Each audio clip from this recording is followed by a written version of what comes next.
안녕하세요. 오늘의 데일리 뉴스레터에 오신 것을 환영합니다. 1. 한국의 생명줄 경제노선. 2. 한국은 얼마나 강력한 나라인가. 3. 중국의 몰락. 한번 진실을 알아봅시다. 태평양 북서부에 위치한 작은 섬. 조용한 이 섬이 강대국들의 대결 장소가 되었습니다. 섬의 주인이 되기 위해 러시아와 일본은 치열한 신경전을 펼치고 있죠. 그런데 팽팽한 균형 속에 놓인 이 섬의 주인으로 러시아가 섬의 영유권을 포기하고 이를 한국에 넘기겠다는 소리가 나온 것이죠. 그리고 한국이 이 작은 섬만이 아니라 북극까지도 점령할 수 있다는 소식 전해드리겠습니다. 지도상에선 존재하는 지조차 모르지만 가까이 가보면 그 실체를 알 수 있는 땅들이 있습니다. 쿠릴 열도가 바로 그러한 곳이죠.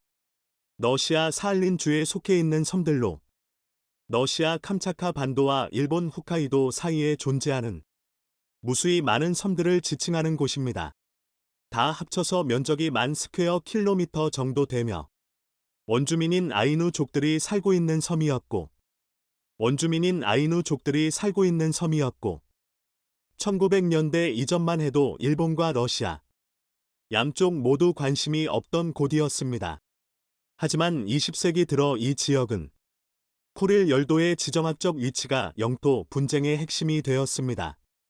일본 입장에서는 러시아를 견제하면서 동시에 군사 기지를 건설할 수 있는 지역이고 러시아 입장에서는 반대로 일본을 견제하면서 태평양 진출의 교두보를 만들 수 있기 때문입니다. 그렇기에 양쪽 모두 치열하게 쿠릴 열도가 자신의 땅이라고 주장했습니다.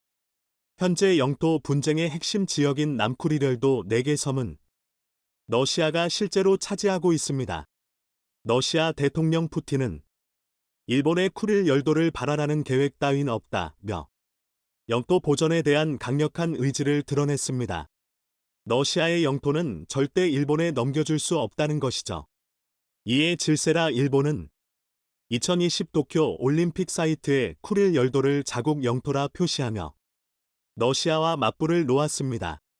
러시아는 이례적으로 이번 표기 사건의 분노를 드러내며 올림픽 보이콧까지도 고려한다고 답변하며 일본에 정정 요구를 보냈고 일본은 이를 무시하는 치열한 신경전을 펼쳤습니다. 이런 치열한 다툼 속에서 충격적인 소식이 들려왔습니다. 바로 쿠릴 열도를 한국에 판매하자는 계획이죠. 이 같은 사실에 일본은 충격에 휩싸였습니다. 사실 러시아가 강경하게 영토 주장을 하고 있지만 러시아는 현재 내부 부채로 인해 쿠릴 열도를 운영할 자금이 없는 상황입니다. 이니 90년대 러시아는 1998년 모라토리움을 선언하면서 경제적 파탄 상태에 빠진 바 있었죠. 한국이 경협차관 14억 7천만 달러를 빌려주면서 러시아 경제가 잠시 숨을 쉬었을 정도로 러시아 경제는 파탄난 상태입니다. 내심 한국이 쿠릴 열도를 가져가 주길 바랬습니다. 실제로 몇 년 전 러시아가 쿠릴 열도 개발 추진 사업을 벌였을 때 가장 먼저 연락한 나라가 바로 대한민국이었습니다. 빅토르 바사르긴 러시아 지역개발부 장관은 한국의 투자자들에게 투자 프로젝트 목록을 넘겼다고 말하며 한국이 프로젝트의 우선 참가자가 되길 바랬던 적도 있었죠. 사할린 주지사 역시 쿠릴 열도 개발에 한국의 참여가 있길 바란다며 무엇을 위한 이 자리? 의욕적으로 한국의 참여를 독려했습니다. 쿠릴 열도 개발 프로젝트는 17개 인프라 시설을 확충하고 100km에 달하는 도로의 개보수와 아스팔트화를 중점으로 두고 있는 사업으로 사할린 섬 근대화를 위한 초석으로 평가받는 대규모 사업이었습니다. 중요한 기간 사업에 한국이 참여하길 바랬다는 것은 한국이 자금이 풍부했던 탓도 있고 건설에 노하우가 있었던 탓도 있었지만 사할린 섬에 거주하고 있던 한인들의 영향력도 있었습니다. 사할린 섬에는 일제강점기 시절 일본의 통치를 피하기 위해 넘어온 한인들이 부락을 이루며 살았습니다. 인원이 늘어나면서 사할린 섬을 비롯한 쿠릴열도에 한인들이 차지하는 비중이 늘어나기 시작했죠. 덕분에 한국의 참여에 주민들이 반대하지 않을 수 있었고 러시아 정부도 적극적으로 한국의 개입을 원했던 것입니다. 이런 역사적 배경이 있었기에 러시아 정부가 한국에게 쿠릴 열도를 판매하는 계획을 세울 수 있었던 것입니다. 러시아 입장에선 쿠릴 열도를 판매하면 그 돈으로 자국이 진 빚을 갚을 수 있게 되고, 한국 입장에서는 태평양과 북극 항로를 내다볼 수 있는 두 국가 모두 이득이라고 할 수 있죠. 쿠릴 열도에 거주하고 있는 한인들을 한국인으로 편입시킨다면 성 유지 역시 어렵지 않습니다.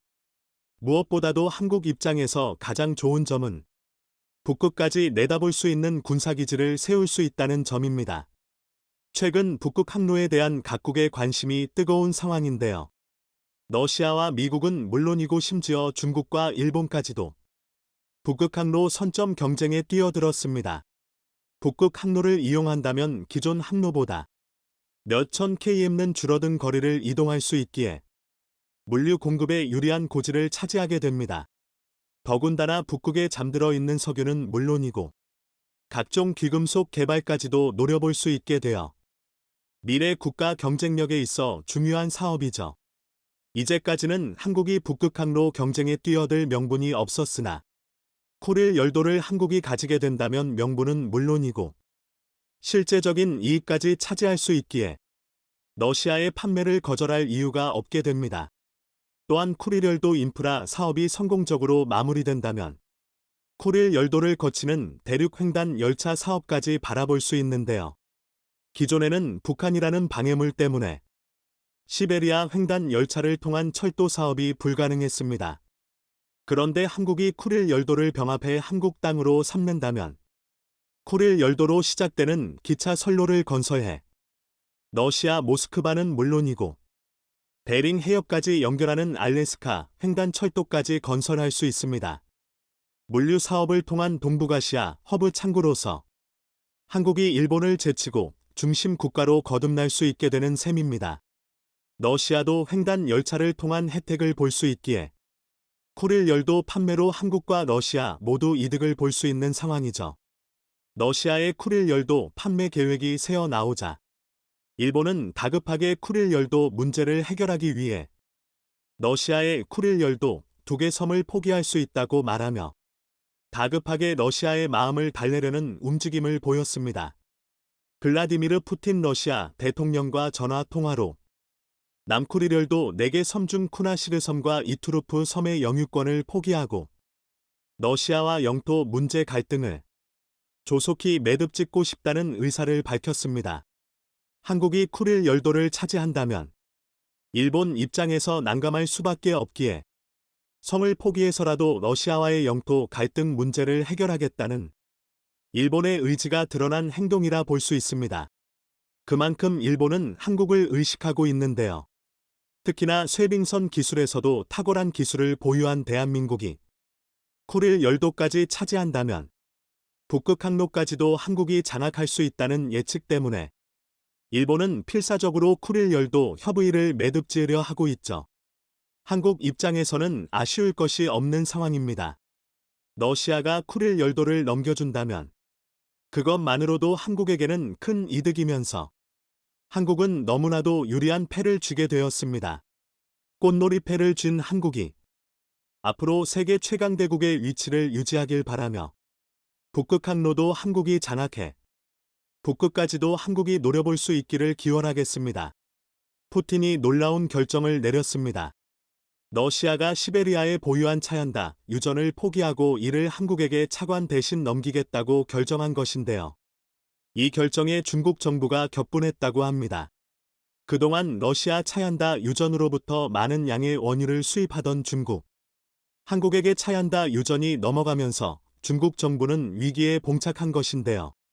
대체 크렘린의 결정이 어떻게 났는지, 그리고 한국이 러시아에게서 어떻게 차얀다 유전을 받게 되었는지에 대해 지금부터 자세하게 설명해 드리겠습니다. 구글의 파산 세계 최대 기업이라고 알려진 구글조차 버티질 못했습니다. 구글 법인이 현재 상황을 최악에 가깝다고 말하며 회사를 존속하는 것이 어렵다고 솔직하게 고백했죠. 구글 러시아 법인은 모스크바 중재법원에 파산 신청서를 내면서 은행 계좌 압류와 동결로 인해 러시아 사무소의 직원 유지와 임금 지급, 공급업자 및 하청업자들에 대한 결제가 불가능하다고 선언하며 정상활동 불가 판정을 내렸습니다. 러시아에서 이용하는 구글 서비스를 더 이상 제공하기 어렵다고 판단. 현재 최소한의 인력이 남아 무료 서비스를 제공할 계획이지만 이것도 언젠가 없어질 것이라는 불길한 말을 남겼죠. 서방 세계 국가들의 러시아 경제 압박은 지속적으로 러시아 경제에 타격을 주었습니다. 구글 러시아 법인이 무너진 것은 이를 정확하게 보여주는 일이죠. 세계 어디에서나 글로벌 서비스를 할 수 있다고 생각한 구글에서 러시아 사업을 포기할 정도로 상황이 심각한 것입니다. 심지어 러시아 정부는 본사가 서방에 있다는 이유로 구글 러시아 법인에게 과징금 72억 루블을 부과하는 짓을 저질렀습니다. 면목상 이유는 불법 콘텐츠 삭제 지시 불이행이었죠. 법원에서 규정한 불법 콘텐츠를 구글이 의도적으로 무시하고 있다고 보고 이를 이행하지 않은 구글을 향해 징벌적 손해배상을 청구한 것입니다. 거의 연매출의 5% 수준에 해당하는 금액이었죠. 서비스 제공과 사업을 지속하기 위해 구글은 출혈을 감행했으나 이것도 한계에 부딪힌 것입니다. 실제로 러시아에 있는 많은 기업들은 경제가 마비된 러시아를 상대로 사업을 하는 것을 포기, 법인을 철수하거나 사업장을 폐쇄했죠. 정치적인 목적으로 이들 회사들이 물러나는 것을 방관했던 러시아도 점점 자신들의 행동이 잘못되었다는 것을 깨닫고는 뒤늦게 철수하려는 기업을 붙잡으려고 했습니다. 수많은 물건들을 수입하는데 어려움을 겪었고 이는 사회 전반을 마비시켰죠. 결국 러시아는 디폴트를 선언하기에 이릅니다. 105년 만에 디폴트라는 거창한 타이틀을 손에 쥐게 된 것이죠. 전체 외화 자산인 6,400억 달러, 한화로 약 809조 원의 달러 자산이 묵이면서 제때 원금을 돌려주지 못한 것이 문제였습니다. 러시아는 디폴트 선언이 있었던 당일에도 당당했습니다. 그가 믿고 있었던 마지막 보루는 바로 석유와 천연가스 러시아의 주요 수출 품목을 믿고 디폴트 상황에서도 러시아는 당당할 수 있었습니다. 러시아는 미국이 맡고 있는 상황에서 우리는 대금 지불을 할 용의가 있다고 말하며 원유 수출을 통해 얻은 금액으로 빚을 갚을 수 있다고 말했습니다. 실제로 그들의 주장대로 동결되지 않은 계좌를 이용하면 빚을 갚을 수 있죠. 그러나 미국이 이를 허용하지 않은 것입니다. 어떻게 보면 의도적으로 러시아를 디폴트 상황에 몰아넣고자 갚을 수 있음에도 불구하고 러시아를 위기로 몬 것이죠. 결과적으로 러시아의 디폴트는 시행되었고 갚을 능력이 있건 혹은 갚을 능력이 없건 러시아는 디폴트 상황을 정상 상황으로 가정하고 세계 각국을 상대로 빚을 갚기 위해 노력을 해야 합니다. 불행히도 한국은 러시아와의 관계를 고려하면 이 문제에서 자유로울 수 없는데요. 특히 아직도 한국에게 갚지 않은 8억 7천만 달러의 차관은 한국에게 있어 아킬레스건이나 다름없습니다.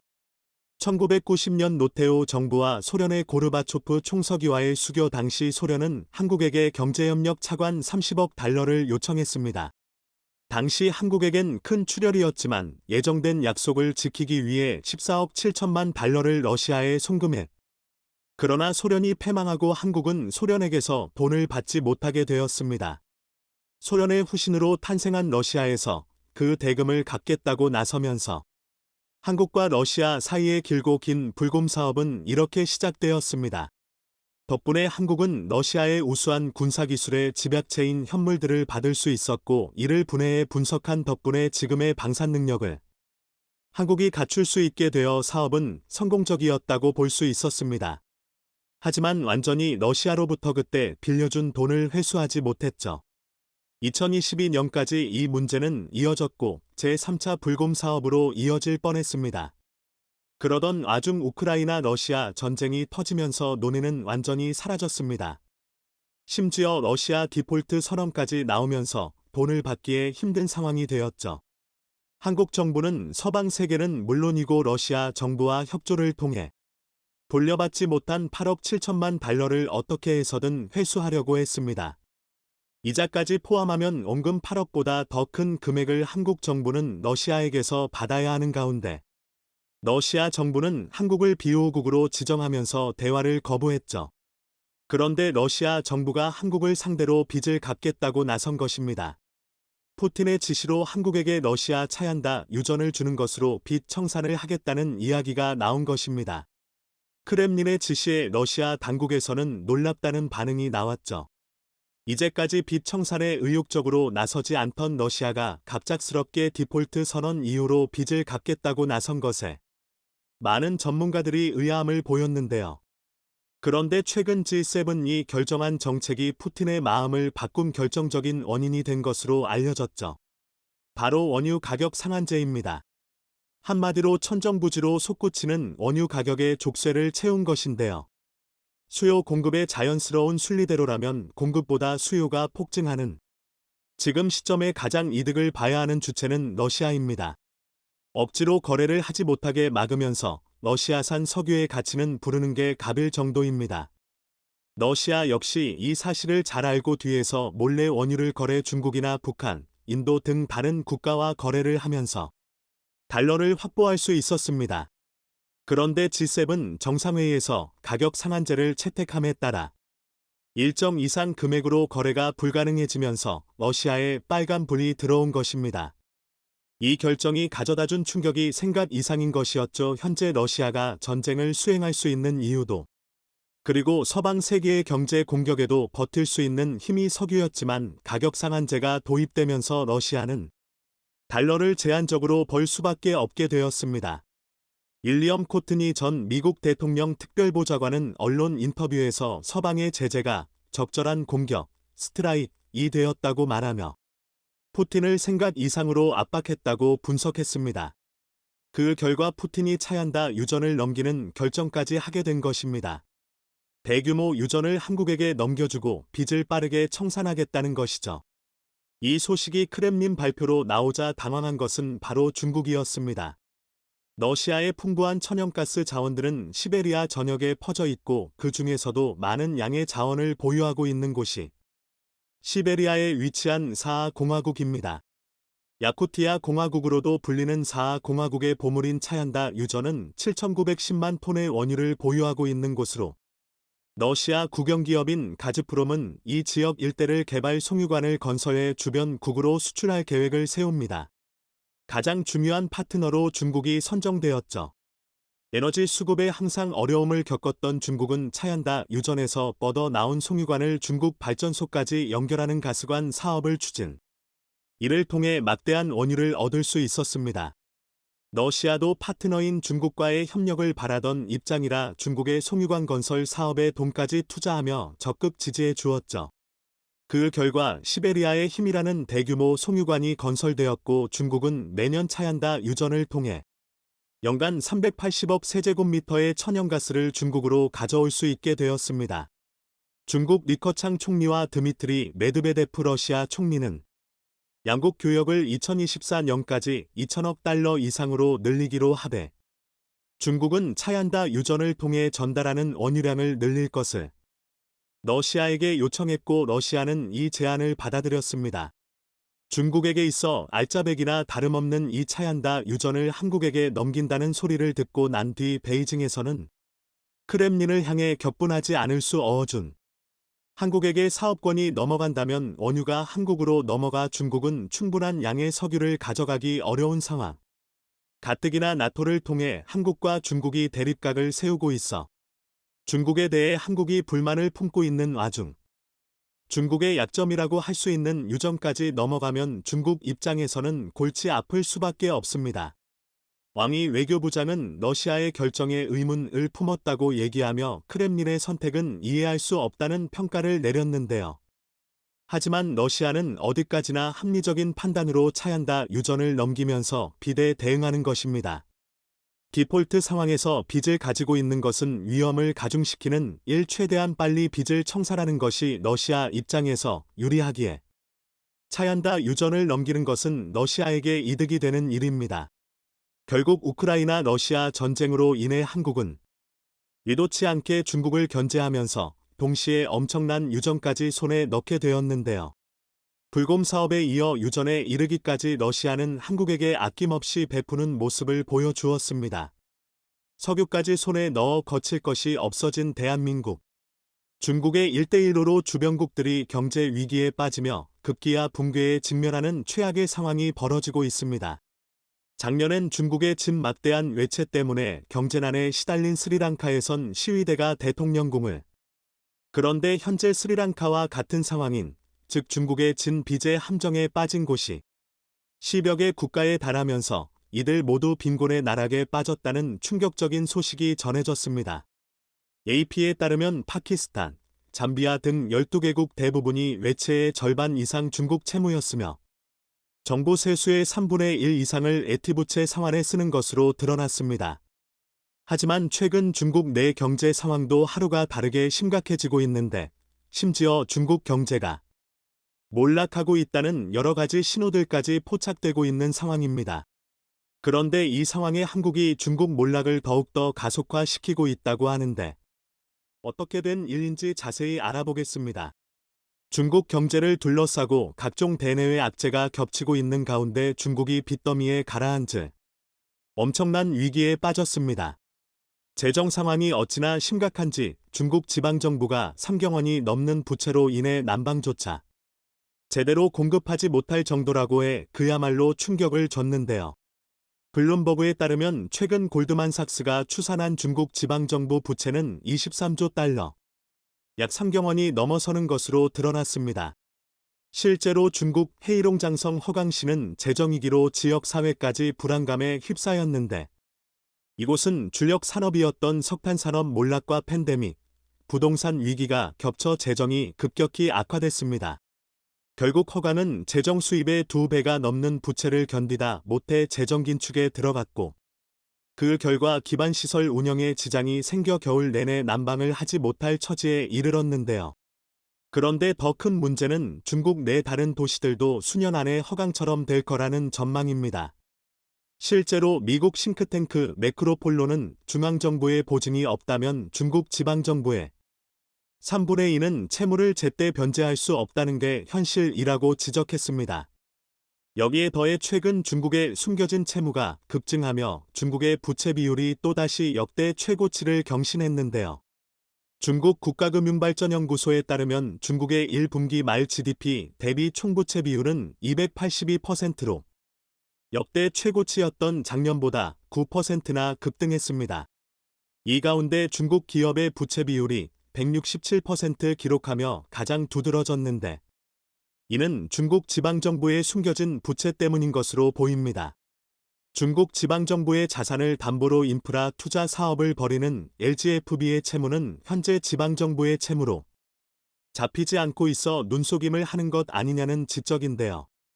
LGFV의 채무가 기업 채무로 분류되기 때문에 정부 부채 비율이 낮고 기업 부채 비율이 높게 나온다는 겁니다. 따라서 현재 여러 가지 수치로 드러나고 있는 것보다 훨씬 더 많이 중국의 부채가 상당할 것으로 보입니다. 그런데 심지어 중국 경제 중 가장 큰 부분을 차지하는 부동산 시장이 최악의 상황에 직면하면서 중국의 부채 폭탄은 언제 터질지 모르는 상황인데요. 중국 정부의 활성화 대책에도 부동산 시장이 회복할 기미를 보이지 않으면서 최근엔 빚에 몰린 개발업체들의 아파트가 무더기로 경매에 쏟아지기까지 했습니다. 중국 언론에 따르면 올해 들어 칭다오에서만 494채의 아파트가 법원 경매 물량으로 나오는 등 중국 부동산 시장이 장기 침체에 빠졌다는 사실을 방증했습니다. 그런데 이런 상황에 한국은 탈중국을 가속화하며 중국에 더 큰 걱정거리를 선물해 줬습니다. 앞서 열린 G7 정상회의에서 한국이 반도체, 배터리 등 첨단 산업에서 중국에 대한 공급망 의존도를 낮추겠다고 공개적으로 밝힌 건데요. 실제로 최근 정부와 국내 기업들은 중국 의존도를 낮추는 방안을 다각도로 모색하며 중국 외 다른 국가들과 협력을 추진하고 있는 중입니다. 지난 16일엔 캐나다와 핵심 광물 공급망 청정에너지 전환 에너지 안보 협력 MOU를 체결하고 장관급 경제안보 협의체를 운영하기로 했는데 이 역시 중국 의존도를 줄이기 위한 맥락입니다. 이렇게 한국이 중국을 본격적으로 손절하려는 움직임을 보이자 이를 알아차린 중국은 G7 회의 이후 한국에 갑작스런 제재를 가하며 불순한 의도를 드러내고 말았습니다. 실제로 이달 중순부터 중국 일부 지역에서 네이버 접속 장애가 발생한다는 이야기가 계속 나오면서 중국 정부가 네이버를 차단한 거 아니냐는 추측이 이어졌습니다. 그리고 최근 한국 가수 정용화의 중국 예능 프로그램 출연이 취소되자 한한령이 부활할 수도 있다는 목소리가 나오기도 했는데요. 하지만 다양한 분야에서 한국 기업들은 할 만하다, 혹은 오히려 좋아 라는 반응을 내놓으며 분위기가 완전히 달라졌음을 실감케 했습니다. 이는 수년 전부터 지나친 중국 의존도를 의식해 호주, 아세안, 북미, 남미 등으로 수입처 다변화를 꾀했던 특히나 전기차 배터리 관련 기업들은 탈중국에 대해 오히려 좋다는 반응으로 자신감을 보이고 있습니다. 포스코 그룹은 그동안 호주 리튬과 니켈 자원 개발을 위해 4조 원 이상의 투자를 해온 것으로 파악되는데 아르헨티나 염호에서 역시 리튬을 채굴할 계획입니다. 이렇게 확보한 자원을 바탕으로 포스코 퓨처엠이 각종 배터리 소재를 만든다면 중국 의존도를 크게 낮출 수 있다는 분석입니다. LG화학 역시 최근에 미국 피드몬트 리튬과 연 20만 톤 규모의 리튬 정광 구매 계약을 맺으면서 공급망 다변화를 꾀했습니다. 배터리 4대 핵심 소재인 분리막, 전해질을 만드는 업계에서도 탈중국을 두 팔 벌려 환영하고 있는 분위기인데 우선 분리막 업계에서는 스키어트가 연내 북미 투자 의사결정을 마치고 실행 여부를 확정할 방침입니다. 그리고 이렇게 미국 투자가 현실화하면 SKIET는 글로벌 3대 전기차 시장 모두의 분리막 생산 거점을 마련하게 될 전망입니다.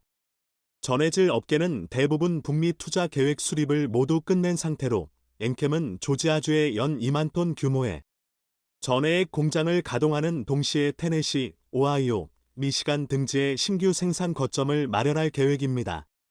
솔브레인과 동아기업도 내년 하반기부터 현지에서 전해액 생산에 나설 예정으로 솔브레인은 인디애나주에 생산시설 공사를 시작했고 동아기업은 상반기 중 테네시주에서 첫 삽을 예정입니다. 사실 이제는 예전처럼 중국산만 갖고 전 세계를 상대로 배터리 소재를 팔 수 있는 시대가 아니기에 한국 기업들은 미리 탈중국을 계획하고 있었는데요. 내친 김에 이들 기업들은 본격적인 탈중국을 통해 그간 중국이 패권을 누려온 분야에서 추격의 기회를 잡으며 우리가 패권을 가져오겠다는 자신감까지 내비치고 있는 것으로 보입니다. 여기에 더해 최근 현대차도 중국 경제의 몰락을 가속화시키는데 힘을 보태고 있는 중인데요. 자동차 업계에 따르면 현대차가 6월 창저우 공장 가동을 멈추고 공장 설립 7년 만에 매각하기로 결정했습니다. 창저우 공장은 현대차의 네 번째 중국 공장으로 현재 공장 일부 설비를 현대차 베이징 1공장에 이관하고 사업 철수 과정을 밟고 있다고 합니다. 현대차 철수 결정 소식에 창저우 지역 주민들은 현대차 공장이 곧 문을 닫는다는 소문을 들었다. 2016년 공장을 세울 때만 해도 사람들이 모두 기뻐했는데 문을 닫는다니 너무 아쉽다는 반응이 쏟아졌는데요. 하지만 현대차는 이런 현지 분위기에도 불구하고 냉정하게 중국 시장을 떠날 준비를 착착하고 있는 중으로 실제로 중국 내에 있는 나머지 공장도 거의 가동하고 있지 않다고 합니다. 현대차가 이렇게 냉철한 판단을 할 수 있었던 건 중국 판매가 아니어도 해외에서 아주 무섭게 폭풍 성장 중이기 때문입니다. 유럽과 미국의 완성차 업체들이 현대차를 의식할 정도로 자동차 업계에선 현대차가 전기차 혁신 기업으로 성장했다는 평가를 받고 있는데요. 최근 월스트리트 저널이 현대차는 어떻게 그렇게 쿨해졌나라는 제목의 기사를 낼 정도로 전기차 시장에 새로운 강자로 두각을 내고 있음을 방증했습니다. 월스트리트 저널은 저가 브랜드를 만들었던 현대차가 전기차의 혁신을 꾀하며 시장 1위인 테슬라를 정조준하고 있다 며 찬사를 보냈습니다. 실제로 아이오닉 6는 얼마 전 미국 뉴욕에서 열린 자동차 전시회 2023 WCA에서 최고상인 세계 올해의 차와 함께 올해의 디자인, 올해의 전기차상을 받으며 테슬라의 아성을 이어파고 있는데요. 현대차가 1980년대 엑셀을 내세워 미국에 상륙했을 때만 해도 싼 가격으로 미국 코미디언들이 웃음거리로 삼았던 것과 확 달라진 엄청난 변화입니다. 또한 현대차는 세계 자동차 시장 규모 3위로 올라선 인도 시장에서도 엄청난 폭풍 성장을 이어가며 훨훨 날아오르고 있는데요. 실제로 인도 내 판매량이 꾸준히 늘면서 작년 현대차, 기아의 인도 법인이 벌어들인 순이익이 1조 원에 달하는 것으로 나타났습니다. 여기에 더해 현대차는 인도 시장을 철수한 GM 공장도 인수할 예정이라 절차가 마무리되면 현대차의 이도 현지 생산량은 연간 125만 대를 넘어서게 될 전망입니다. 심지어 현대차는 차세대 배터리 개발 투자에 나서며 글로벌 완성차 업체들의 꿈인 배터리 내재화에 성큼 다가서고 있는데요. 전기차 핵심 부품인 배터리 성능을 개선하고 원가를 절감하기 위해선 자체 배터리 생산 필요성이 제기되고 있는 만큼 이를 먼저 실현하고 있는 겁니다. 이 가운데 현대차가 주목하고 있는 건 리튬메달 배터리로 리튬이온 배터리보다 주행거리가 30% 길고 12분 만에 배터리 용량의 90%까지 충전할 수 있는 것으로 전해집니다. 이렇게 현대차는 미래차 1등 기업으로 도약하기 위해 하나하나 단계를 밟아가고 있는데요. 이쯤 되면 조만간 중국이 탈중국을 꾀하고 있는 한국 기업들을 향해 돌아와 달라고 목 놓아 울부짖을 것 같습니다. 시청해 주셔서 감사합니다.